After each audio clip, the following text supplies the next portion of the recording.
Buenas a todos, les saluda el doctor Miguel Castaneda, médico patólogo de la Facultad de Medicina de la Universidad de El Salvador. Este es el tema inicial con el cual se le da la bienvenida a la asignatura Patología 1, la cual espero que sea de mucho provecho para cada uno de ustedes. El tema con el cual vamos a desarrollar a continuación es Historia y conceptos de la patología.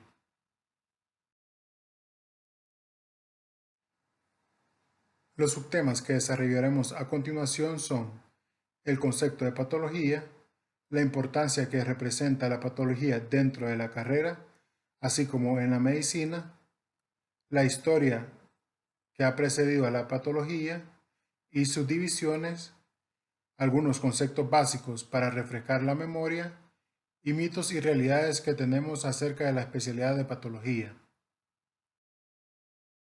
Para hablar acerca de la evolución histórica de la patología, debemos de definir etimológicamente esta palabra, ya que patología proviene del griego patos, que significa sufrimiento o enfermedad, y logos, que significa estudio o tratado. Es decir, que patología es el estudio científico de la naturaleza de la enfermedad, sus causas, procesos, desarrollo y consecuencias. También utilizamos el término fisiopatología, que etimológicamente pato, como ya vimos, significa sufrimiento o enfermedad, y fisiología, estudio de la función normal.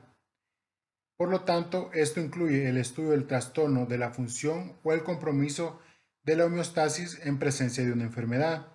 Por lo tanto, el médico patólogo se encarga tanto de estudiar las causas, el desarrollo y consecuencias de la enfermedad, y como segundo objetivo, el médico patólogo también hace el diagnóstico de biopsias, ya sea tanto en piezas quirúrgicas, líquidos y citologías.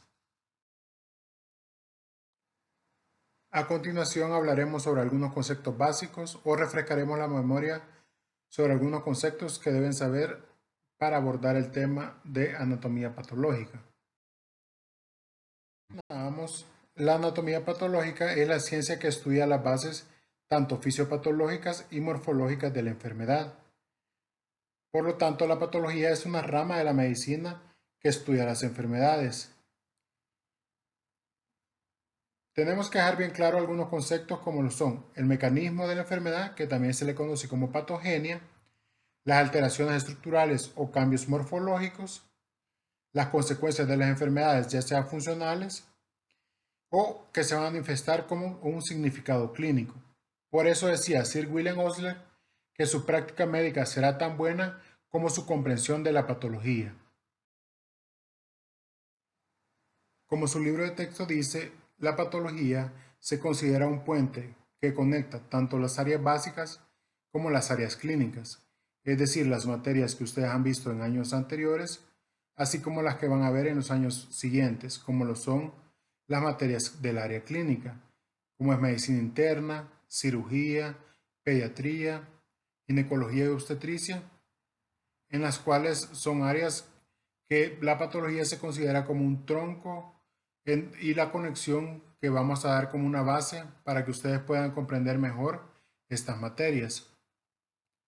La patología también se ve relacionada con otras materias, otras carreras afines, como es la fisiología, la fisiopatología, la anatomía macroscópica, histología, hematología, bioquímica y microbiología, ya que el patólogo tiene entre una de tantas sus obligaciones el diagnóstico de las enfermedades, ya que le proporciona información al clínico para que éste le dé el manejo adecuado al paciente. Es decir, que cada tejido, cada biopsia o cada citología que el patólogo examine es un paciente al cual está evaluando.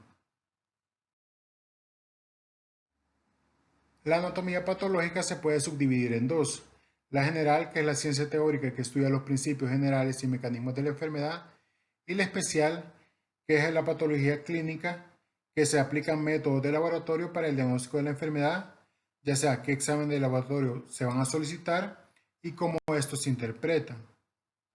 Y la aplicada, que también puede ser como el estudio de células de tejidos y órganos para el diagnóstico de enfermedad, ya sea tanto en patología quirúrgica, en citología, como en autopsias.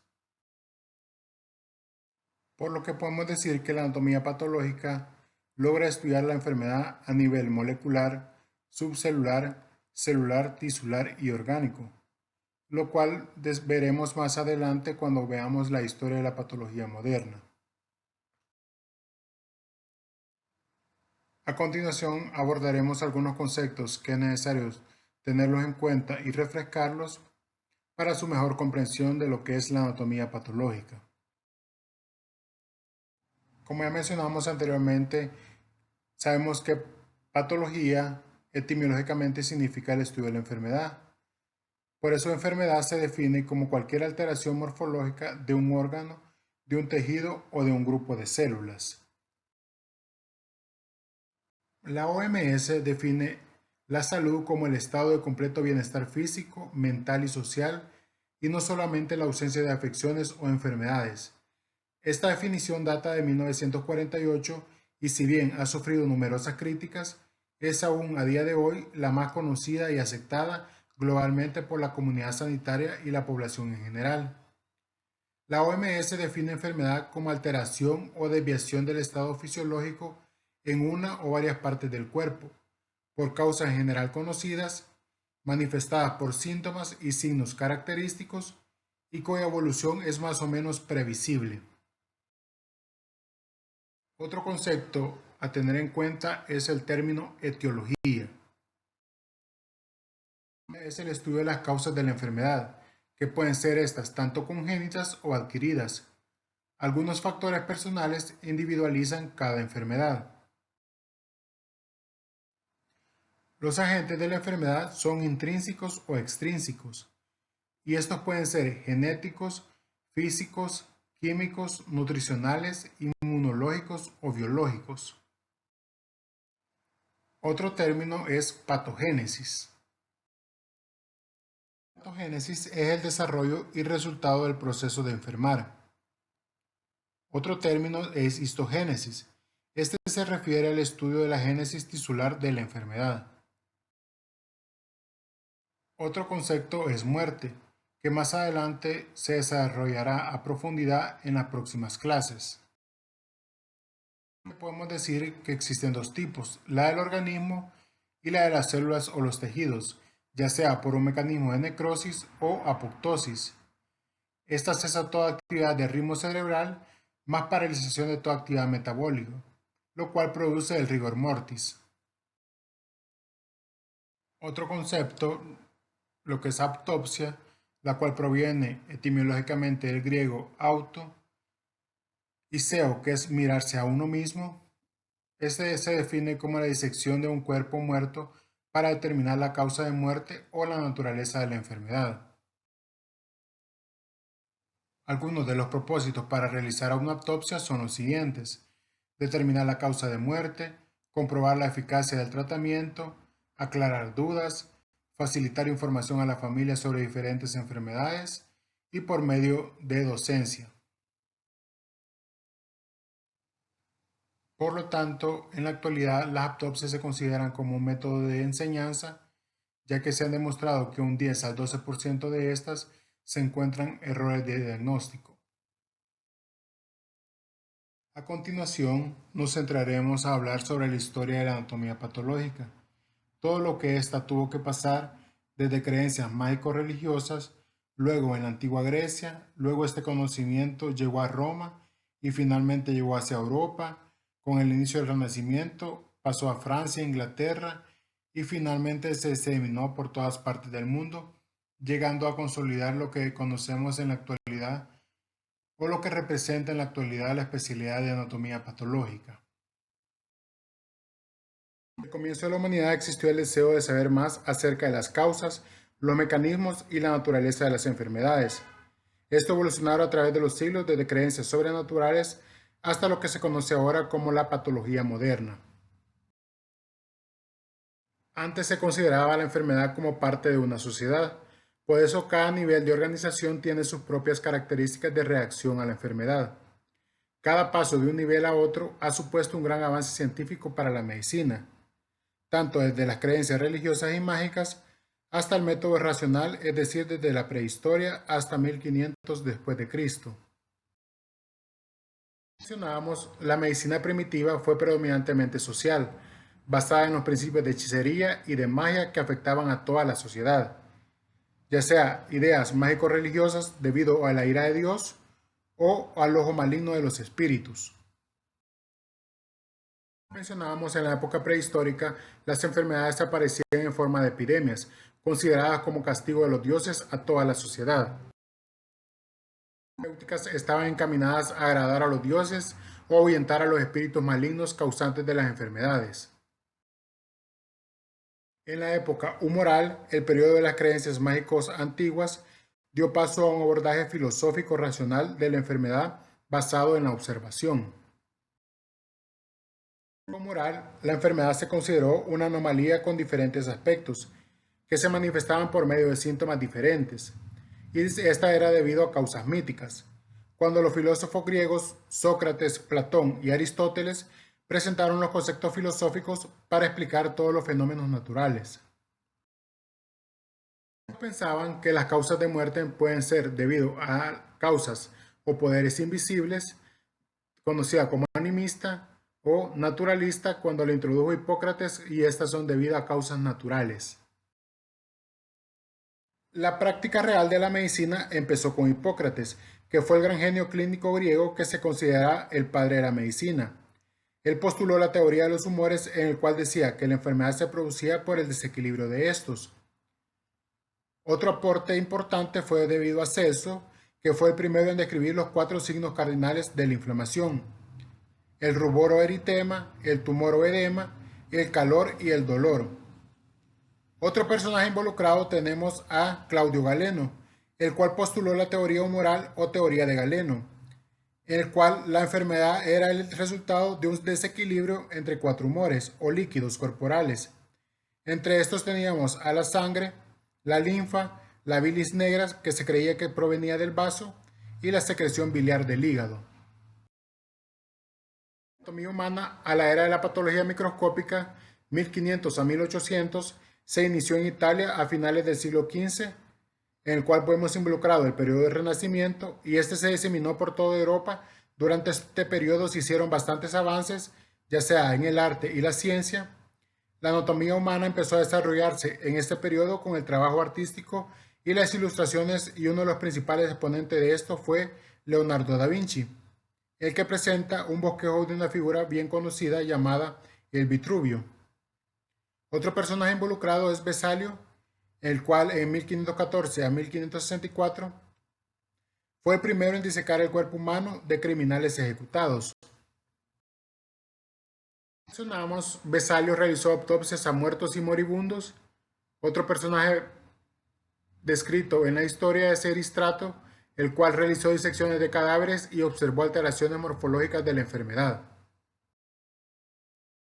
Continuando con la historia de la patología, ahorita vamos a abordar lo que es la época tisular. En cuanto a la anatomía patológica tisular, en el siglo XVIII vivió este proceso de la medicina en donde brillaron varios médicos, como por ejemplo en Francia tenemos a John Cuvier, que se le consideró como el anatomista más destacado de Francia durante la primera mitad del siglo XIX, aunque su prestigio viene de su dedicación a la anatomía patológica. Otro personaje es Pierre Bretonneau, que fue uno de los primeros científicos que defendió la especificidad genética de las enfermedades infecciosas. La patología macroscópica contó con 3 ilustrados médicos, patólogos de Inglaterra, en los cuales están Richard Bright, el cual describió la nefritis no supurada, luego denominada glomerulonefritis. También tenemos a Thomas Addison, el cual describió la insuficiencia córtico suprarrenal o enfermedad de Addison, y Thomas Hodgkin, que describió la linfadenopatía, conocida como enfermedad de Hodgkin. En Austria se vieron destacados Skoda y Rokitansky.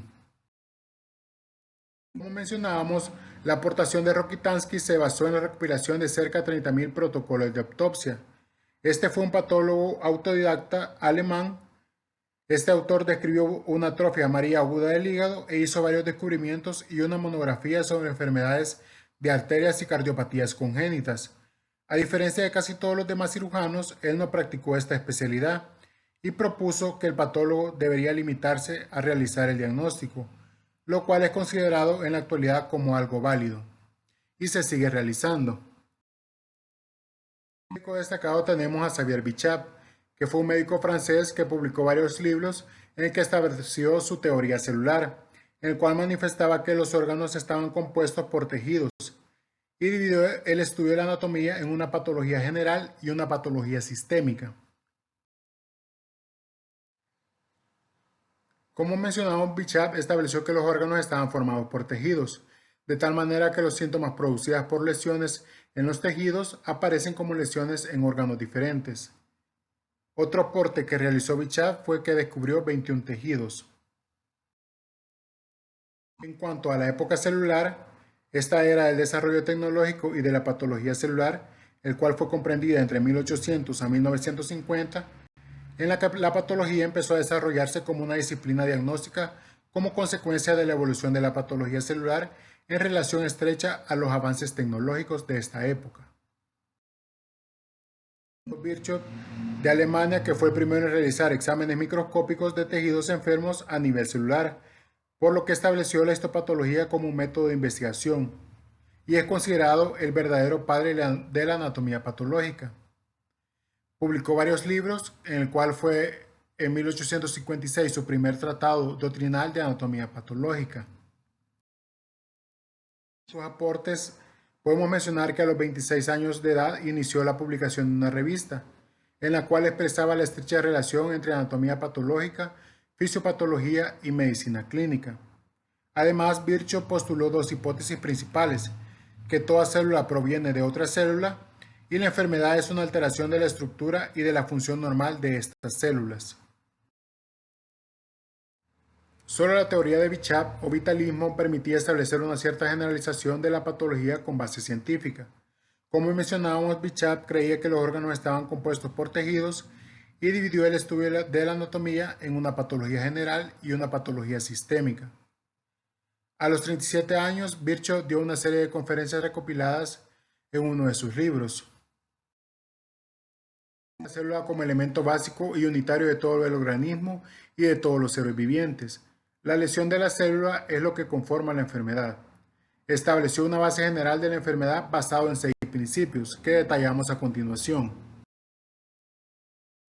Entre los 6 principios tenemos al número 1, las células son las unidades de la vida. Número 2, los tejidos y los órganos están formados por células. Número 3, las células se nutren por vasos sanguíneos. Número 4, la célula es la base de la enfermedad. Continuando con los 6 principios en los cuales estableció una base general de la enfermedad, el número 5, las células poseen la propiedad de responder ante los estímulos mientras estén vivas. Número 6, las alteraciones funcionales producen agotamiento, que se traduce en una alteración morfológica del tipo de la hipertrofia o hiperplasia, neoplasia, tumefacción o inflamación, degeneración o necrosis, los cuales son términos que se abordarán en el desarrollo de esta asignatura. Con todas estas aportaciones, Virchow abrió un nuevo mundo para la medicina y para la anatomía patológica, que fue seguido de la descripción de numerosos conceptos y enfermedades como la embolia y la trombosis, leucemias, leucocitosis, bases morfológicas y vasculares de la inflamación, raquitismo, artritis, tromboflebitis, abscesos pulmonares, metamorfosis grasa, estudio morfológica de la tuberculosis, amiloidosis, teratoma, aplasia, hipertrofia, metaplasia y agenesia, los cuales son términos que van a manejar durante el desarrollo de esta asignatura y van a conocer a profundidad a medida que avance el desarrollo de esta materia.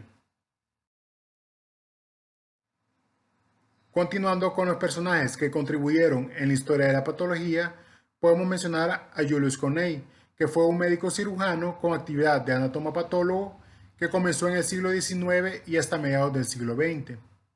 Este introdujo la biopsia por congelación, el cual es un estudio muy aceptado en esa época en Europa y que también se utiliza en la actualidad. Otro personaje es Ruska y Lories, los cuales introdujeron la microscopía electrónica, que ayudó al patólogo a observar la ultraestructura de las células y con ello sus organelos.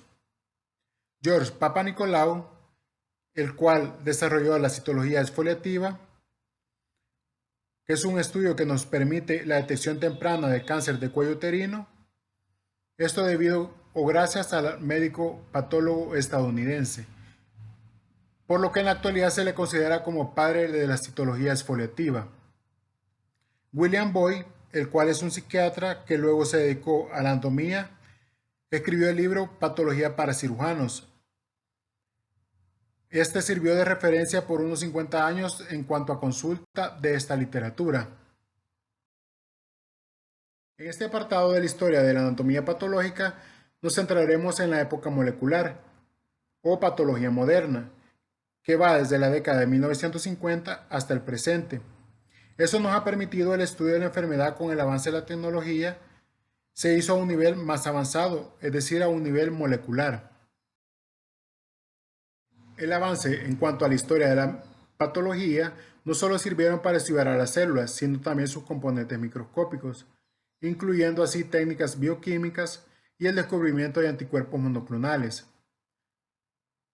Otros descubrimientos o aportes en cuanto a la historia de la patología podemos mencionar en Watson y Cribb, el cual dio las secuencias de ADN o la estructura del ADN, Tijo y Levan, que identificaron el número de cromosomas, que en los seres humanos es de 46 cromosomas. En 1969 se da la hibridación in situ, en el cual consiste en el empleo de una sonda marcada para detectar y localizar secuencias específicas de ADN o ARN in situ, es decir, en su localización original. Kary Mullis, que en 1983 introdujo la reacción de cadena de polimerasa, que consiste en la fotocopia de fragmentos de ADN y revolucionó la genética molecular, dándonos así o posibilitándonos hacer un diagnóstico más fino o más acorde al tratamiento del paciente. Con los descubrimientos realizados a lo largo de la historia de la patología, tenemos a Ian Wilmut, el cual, junto a sus colegas en Edimburgo, usaron con éxito la técnica de la transferencia nuclear para crear un clon de una oveja, y así se inició la clonación de mamíferos. Por ejemplo, la oveja clonada Dolly, la cual a la actualidad ya está muerta, y se considera que en seres humanos esta técnica de clonación es muy riesgosa y antiética. Otro hallazgo o abordaje que se hizo en esta época tenemos la investigación en células madre en 1998. En abril de 2003 se completó el proyecto Genoma Humano, describiendo la constitución de este con 3.000 millones de pares de base, por lo que concluimos que la enfermedad se inicia por una primera alteración funcional o morfológica a nivel molecular. En cuanto a la historia de la anatomía patológica, tenemos acá un cuadro resumen con los hitos más importantes en el desarrollo de la anatomía patológica, lo cual nos ha permitido poder llegar a lo que se considera hoy como la especialidad de anatomía patológica, lo cual nos permite ayudar a los pacientes realizando un diagnóstico oportuno, preciso, y así poderle dar al clínico la información necesaria para que este paciente reciba su tratamiento adecuado. En cuanto a la anatomía patológica en El Salvador, este cuenta con varios hospitales y escuelas, como el Hospital de Niños Benjamín Blum, el Hospital Nacional Rosales, el Hospital General del Instituto Salvadoreño del Seguro Social y el Centro Médico Nacional, en el cual se realizan algunas rotaciones. Esto para obtener el posgrado en anatomía patológica, en el cual, como podrán observar, la importancia que tiene esta rama de la medicina, tanto para ayudar el diagnóstico preciso y el tratamiento adecuado de los pacientes. En esta diapositiva se presenta la bibliografía consultada. También pueden leer la Robbins, el segundo capítulo, en el cual detalla brevemente una introducción a la historia de la patología. Y para fines evaluativos pueden consultar ya sea el Robbins y la clase que hemos presentado el día de ahora. Con esto damos por finalizado la primera clase de la asignatura y se les da la más cordial bienvenida y esperando que esta materia sea de mucho provecho en el desarrollo y en la adquisición de conocimiento durante su carrera.